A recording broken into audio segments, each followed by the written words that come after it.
লর্ডসে batting কঠিন হওয়ায় ভারতের 4 উইকেট উজ্জীবিত সিরিজ সফরকারীদের পথ দেখান। অন্যদিকে স্বাগতিকরা পুনর্গঠনের জন্য স্টোকস এবং রুটের দিকে তাকিয়ে থাকে।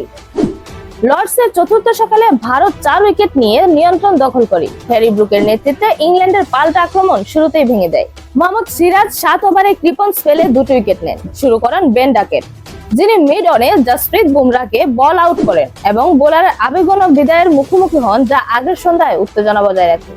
অলিভকে এলবিডব্লিউ করে সিরাজ আবারও আঘাত করেন, যদিও তার আউট নিশ্চিত করতে ভারতের পর্যালোচনা প্রয়োজন ছিল।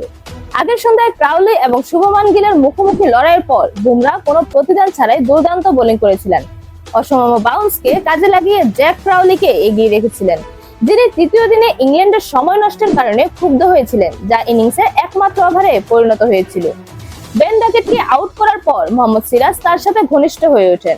চতুর্থ সকালের শেষের দিকে বুমরাহ ফিরে আসেন এবং উইকেট শূন্য থাকেন, কিন্তু ইংল্যান্ড নানা ধরনের ঝামেলায় পড়ে। খেলার মাঝামাঝি সময়ে নীতিশ কুমার রেড্ডি তার প্রথম স্পেলের পর তাকে রিলিভ করেছিলেন এবং ম্যাচে দ্বিতীয়বারের মতো কুলিকে সরিয়ে দিয়েছিলেন। গলিতে যশস্বী জয়সওয়ালের অফ স্টাম্পের বাইরে একটি লুজ ড্রাইভ আকাশদীপকে পরপর 2টি 4 মেরে ছক্কা হাঁকানোর পর ব্রুক ইংল্যান্ডের আশা বাঁচিয়ে তোলেন। কিন্তু দুর্দান্ত প্রতিক্রিয়ায় আকাশদীপ ব্রুকের পায়ে বোল্ড করে একটি পূর্ণ সোজা এবং চ্যাপ্টা মিডল স্টাম্প সুইপ করার চেষ্টা করে।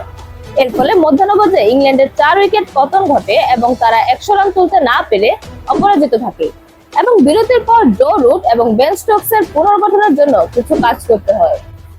এরকম আরো নতুন নতুন খেলার আপডেট পেতে অবশ্যই চ্যানেলটি সাবস্ক্রাইব করে রাখুন। ধন্যবাদ। Flavours news.